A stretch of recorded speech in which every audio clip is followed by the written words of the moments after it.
Hello everyone, this is IELTS Listening Lecture 1. IELTS Listening প্লেলিস্টের এটাই হচ্ছে প্রথম ভিডিও। দেরি না করে শুরু করা যাক। প্রথমেই আমরা আলোচনা করব computer based versus paper based. নতুন কিছু সুবিধার জন্য অনেক স্টুডেন্টের ইন্টারেস্ট এখন কম্পিউটার বেসডের প্রতি। তো এই সুবিধাগুলোর মধ্যে একটা বড় সুবিধা হচ্ছে আপনি যদি 4টা মডিউলের মধ্যে একটা মডিউল আপনার খুব খারাপ হয়, তো আপনি সেই একটা সিঙ্গেল মডিউল আলাদাভাবে নতুন করে আপনি দিতে পারবেন। তো এটা খুবই ইন্টারেস্টিং, কিন্তু সেটা শুধুমাত্র কম্পিউটার বেস পরীক্ষার ক্ষেত্রেই পাওয়া যায়। তো এটা ছাড়াও আরো বিভিন্ন কারণে, সময়ের জন্য, আরো নানা কারণের জন্য অনেকেই কম্পিউটার বেস পরীক্ষা ইন্টারেস্টেড। তবে প্রথমে আমি বলতে চাই, আপনার কম্পিউটার বেস পরীক্ষা যদি আপনি দিতে চান, তাহলে আপনার টাইপিং স্পিড থাকতে হবে around 50 word per minute to 60 word per minute. মূলত যারা হচ্ছে লেখালেখি না করে, হাতে কলমে না লিখে টাইপিং করে বেশি অভ্যস্ত, তাদের জন্যই আসলে কম্পিউটার বেস।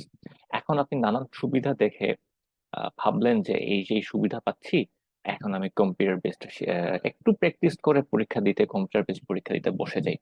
এটা আসলে আপনার জন্য উচিত হবে না। আবার যদি দেখা যায় যে আপনি একটি কম্পিউটার সায়েন্সের স্টুডেন্ট, বা যে আপনি কিবোর্ড ইউজ করে কমফোর্টেবল, আপনার টাইপিং স্পিড খুবই ভালো, সেই জন্য আপনার কম্পিউটার বেসড পরীক্ষা ভালো হবে। তো এখানে আমি কম্পিউটার বেসড এবং পেপার বেসড কিছু সুবিধা নিয়ে কথা বলছি, স্পেশালি কম্পিউটার বেসড কিছু সুবিধা নিয়ে আলোচনা করব। প্রথমত হচ্ছে, আপনার ট্রান্সফার করতে হবে না।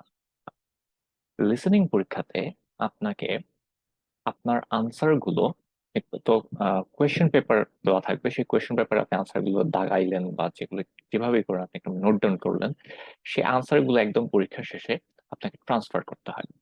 আপনাকে কম্পিউটার বেসড পরীক্ষাতে কোন ট্রান্সফার করতে হবে না। আবার কম্পিউটার বেসড পরীক্ষাতে এই ট্রান্সফার যেহেতু নাই, সেজন্য আপনাকে কোনো এডিশনাল টাইম দেওয়া হয় না। পেপার বেসড পরীক্ষাতে শুধুমাত্র লিসেনিং এর জন্য আপনি এডিশনাল 10 মিনিট সময় পাবেন আনসার গুলো ট্রান্সফার করার জন্য। একটা কোয়েশ্চেন খুব কমনলি পাওয়া যায় যে আমি তো পেপার বেসড পরীক্ষা ব্লক লেটার্স লিখতে পারবো, আমি কি কম্পিউটার বেসড ব্লক লেটার্স লিখতে পারবো? হ্যাঁ, আপনি চাইলে ব্লক লেটার্স লিখতে পারবেন। পেপার বেসড পরীক্ষাতে অনেকের হাতের লেখা খারাপ হয়, এই জন্য যাতে আপনার এক্সামিনার ঠিক মতো আপনার আনসার গুলো বুঝতে পারেন, কারণ আনসার যদি উনি বুঝতে না পারেন, আপনি ধরেন লিখছেন একটা, উনি বুঝছে আরেকটা, উনি তো ওইটাকে ইনকারেক্ট হিসেবে গণ্য করে নেবে।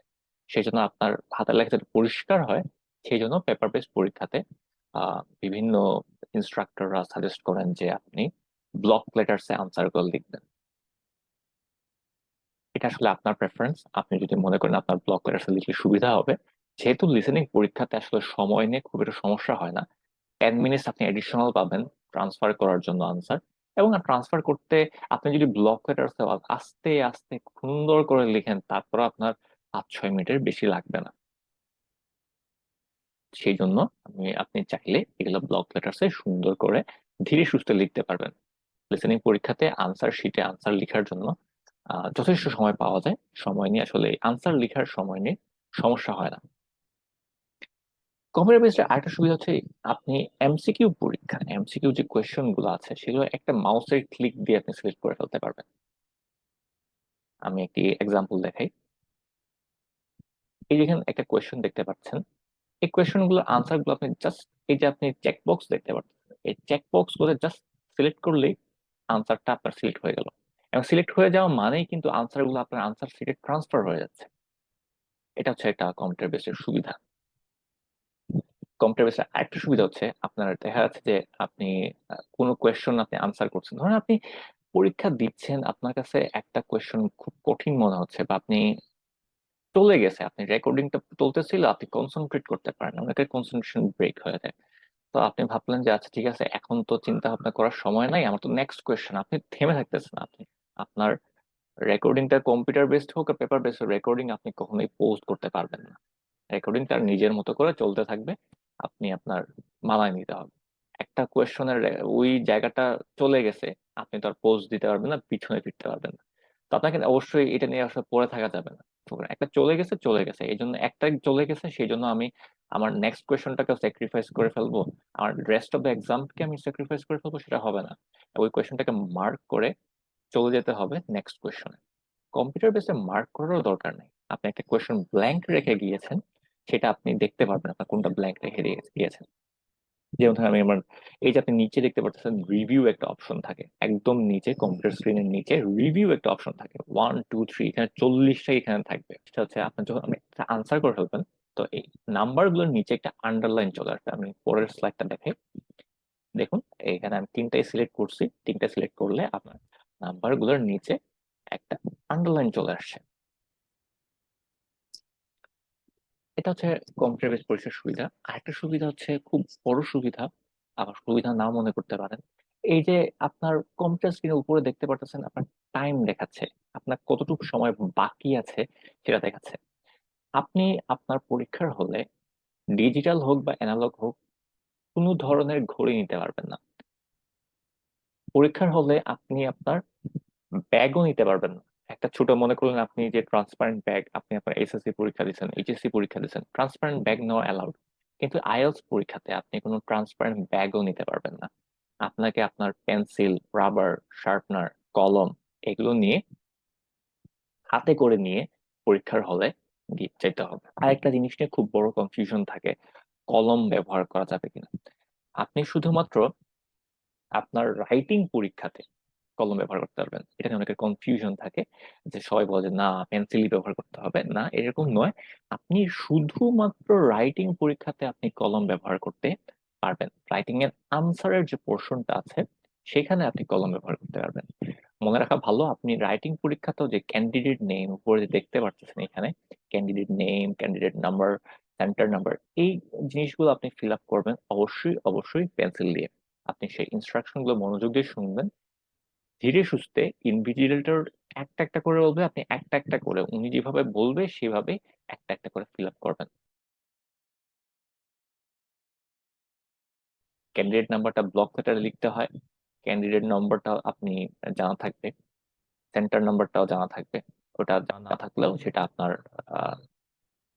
পাওয়ার পয়েন্ট প্রেজেন্টেশন, তারপরে প্রজেক্টর দিয়ে দেখানো হবে অথবা বোর্ডে লিখে দেওয়া থাকবে, টেস্ট ডেটটাও বোর্ডে লিখে দেওয়া থাকবে, যদিও আপনার সেটা জানা থাকার কথা।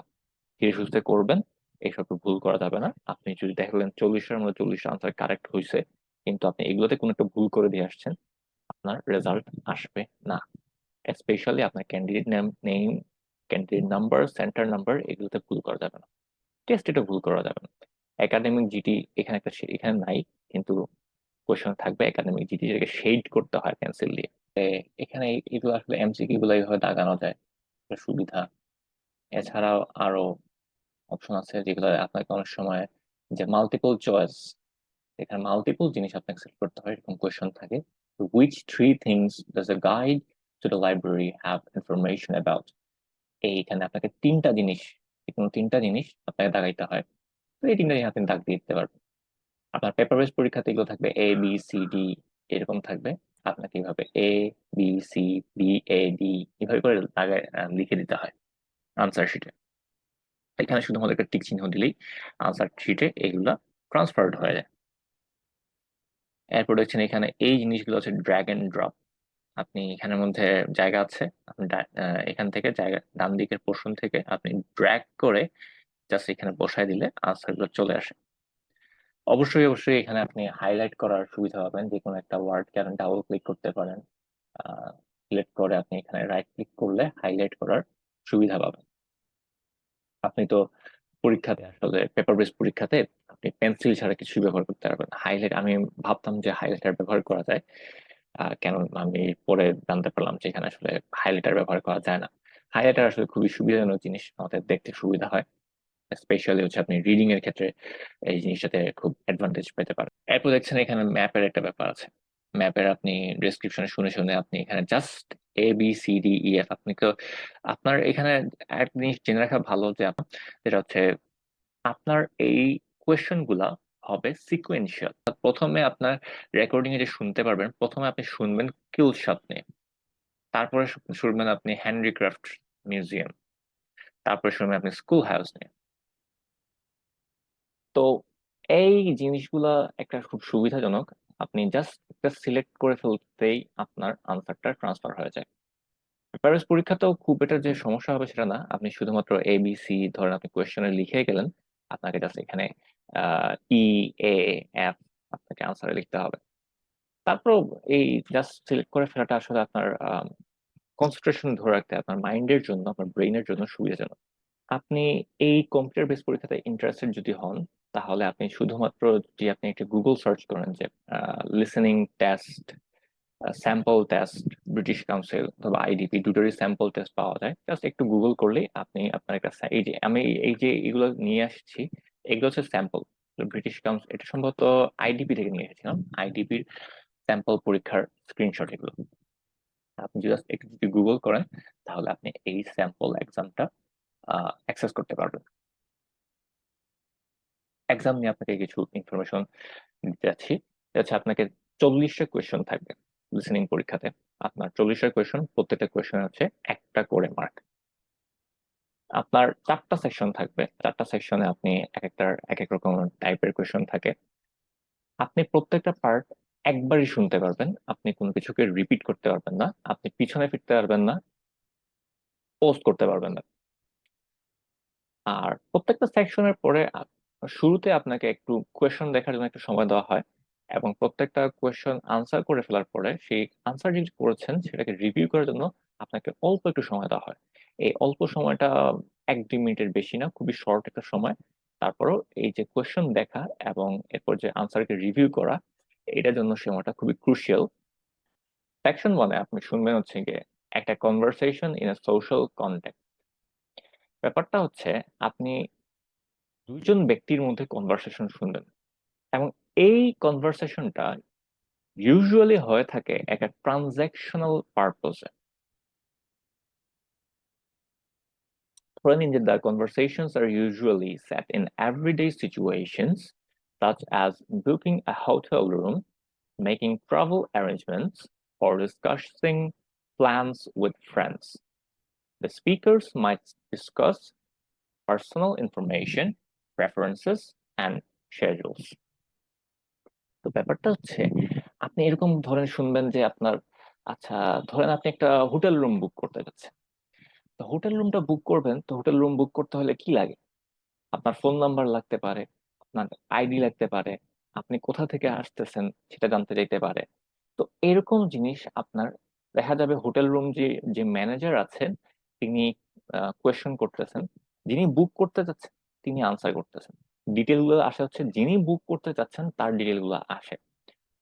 দেখবেন আপনার একটা প্রোডাক্ট নষ্ট হয়ে গেছে, আপনার ধরেন আমার টিভিটা নষ্ট হয়ে গেছে, টিভিটা আমি ঠিক করে দিতে যাচ্ছি। তো টিভিটা ঠিক করানোর জন্য আমার যে কোম্পানি থেকে আমি টিভিটা কিনছিলাম তাকে আমি ফোন করছি। ফোন করে আমি জানতে চাচ্ছি যে এই টিভিটার এটা ওইটা হয়েছে, এটা সমস্যা, এটা 10 বছর পুরাতন, এটার এই কন্ডিশনে আছে, এই জিনিসটা ঠিক আমার ঠিক করাইতে হবে। তারপর সে আমাকে আস্ক করবে যে আমি কবে কিনছিলাম, তারপরে আস্ক করতে পারে যে টিভির ম্যানুফ্যাকচারিং ডিটেলস বলো, এটা একটা টিভির একটা প্রোডাক্ট আইডি থাকতে পারে, প্রোডাক্ট আইডিটা বলো। তো এটা হচ্ছে আমার সেকশন 1-এ আমি একটা কনভারসেশন শুনবো, দুইজন পার্সনের মধ্যে একটা কনভারসেশন হবে, এবং এই কনভারসেশনটা ইউজুয়ালি একটা ট্রানজ্যাকশনাল পারপোজ হবে। এবং ট্রানজ্যাকশনাল পারপোজে অনেক সময় দেখা যাবে যে আপনার টাকার একটা ব্যাপার আসবে, ডলার, ইউরো, এগুলোর একটা ব্যাপার আসবে। তো এই জিনিসগুলো আপনাকে একটু প্র্যাকটিস করে নিতে হবে। তৃতীয়ত, আপনি শুনবেন একটি monologue in a social context. আপনি একটা জেনারেল টপিকে একটা মনোলগ শুনবেন। মনোলগ কি? মনোলগ হচ্ছে আপনার একটা পার্সন, সে একটা বক্তৃতার মতো দিতে থাকবে। তো এটা বিভিন্ন রকম হতে পারে, যেমন একটা প্রেজেন্টেশন হতে পারে, সে একটা লোকাল ইভেন্ট অর অ্যাট্রাকশন নিয়ে বলতে পারে, বা অন্য যে কোনো কিছুই হতে পারে। এটা হচ্ছে একটা সোশ্যাল কনটেক্সট এর মধ্যে একটা মনোলগ হবে, অর্থাৎ একজন পার্সন একজনই থাকবে, স্পিকার একজনই থাকবে, সেই একজন তার একটা প্রেজেন্টেশনের মতো করে বক্তৃতা দিতে থাকবে, সেখান থেকে আপনি আনসারগুলো খুঁজে আনবেন। এই থার্ড, এই সেকশনটা হবে একটা conversation between 2 or 3 people. Usually এটা দুইজনের মধ্যেই হয়, দুইজন মানুষের মধ্যে কনভারসেশন হবে, এবং এই কনভারসেশনটা হবে এডুকেশনাল অর ট্রেনিং বেসড। একটা এডুকেশনাল হবে, ধরুন দুজন স্টুডেন্ট কথা বলতেছে, দুজন এমএসসি স্টুডেন্ট রিসার্চার, তারা কথা বলতেছে যে আমি এটা এটা করলাম। দুইজন হাই স্কুল স্টুডেন্ট হইতে পারে, দুইটা কলেজ স্টুডেন্টস হইতে পারে, যে কোনো দুইজন স্টুডেন্ট হইতে পারে, ইউজুয়াল স্টুডেন্ট হয়, অথবা কখনো কখনো ট্রেনিং কনটেক্সটও হইতে পারে। তো এই দুইজন ব্যক্তি কথা আলাপ আলোচনা করবে। এখানের মধ্যে এই সেকশনের মধ্যে আসলে মাল্টিপল চয়েস কোয়েশ্চেন থাকে, সিলেক্টিং মাল্টিপল আনসার্স কোয়েশ্চেন থাকে। তো এই সেকশনটা, সেকশন 3, আমি পার্সোনালি মনে করি, এবং আমার সাথে অনেকেই এগ্রি করবে, এই সেকশন 3টাই সবচেয়ে ডিফিকাল্ট। আপনি ভালো করে এই সেকশন 3টা ফোকাস করতে হবে। ফোর্থ যে সেকশনটা থাকে, সেই সেকশনের কনটেক্সট থাকে হচ্ছে monologue in an academic context. সাধারণত দেখা যায় একজন টিচার, উনি তার ক্লাসে বক্তৃতা দিচ্ছেন, ক্লাসে একটা লেকচার দিচ্ছেন, সেই লেকচারটা হচ্ছে একটা মনোলগ। এই সেকশন 4-এ এই মনোলগটাই থাকে, একজন টিচারের দেওয়া বক্তৃতা। যেমন ধরেন আপনার এক টিচার একটা হিস্টোরিক্যাল কনটেক্সটে বলতেছেন যে চেঙ্গিস খান নিয়ে একটা বক্তৃতা দিচ্ছেন, চেঙ্গিস খান এটা করতেন ওইটা করতেন। কিংবা ধরেন ক্লাইমেট চেঞ্জ নিয়ে বক্তৃতা দিচ্ছেন, কিংবা যে কোনো কিছু নিয়ে একটা বক্তৃতা, আপনার রোবোটিক্স নিয়ে বক্তৃতা দিচ্ছেন। তো এগুলো থাকবে। এবং এই সেকশন 4-এ সাধারণত কোয়েশনগুলো থাকে fill in the blanks. Filling the blanks এর জন্য আপনাকে কখনোই ডাইরেক্টলি পাবেন না, আপনার এখানে প্যারাফ্রেজিং থাকে। তো তারপরেও আমি মনে করি এই সেকশন 4টা কোয়াইট ইজি। সাধারণত বলা হয়, বিভিন্ন জায়গাতে আপনি শুনবেন যে আপনার গ্র্যাজুয়ালি আসলে ডিফিকাল্টি ইনক্রিজ হয়, সেকশন 1 থেকে সেকশন 2 ডিফিকাল্ট, সেকশন 2 থেকে 3 মোর ডিফিকাল্ট, 3 থেকে 4 মোর ডিফিকাল্ট। আমি আসলে পার্সোনালি মনে করি সেকশন 3টাই সবচেয়ে বেশি ডিফিকাল্ট। সেকশন 4টাতে আসলে আমি ইউজুয়ালি 10টার মধ্যে 10টা আসলে আহ, সহজেই স্টুডেন্টরা অ্যাচিভ করতে পারে। ফিল ইন দ্য ব্ল্যাঙ্কস আসলে খুব একটা কঠিন হয় না। সাম কি information for you: exam is approximately 30 minutes. You get additional 10 minutes to transfer answers in paper-based exam. You will hear the recording only once, cannot pause or replay. You will be given a little extra time to review answers after each section. There are usually 10 questions in each section. প্রত্যেকটা section আপনি 4টা section পাচ্ছেন, 4টা সেকশনে আপনি প্রত্যেকটা সেকশনে 10টা করে কোয়েশ্চেন থাকে, 10টা করে 4টা সেকশনে 40টা কোয়েশ্চেন, প্রত্যেকটার একটা করে মার্ক। একটা আপনি ভুল করলেন, স্পেলিং মিস্টেকও যদি করেন, আপনার একটা মার্ক চলে যাবে।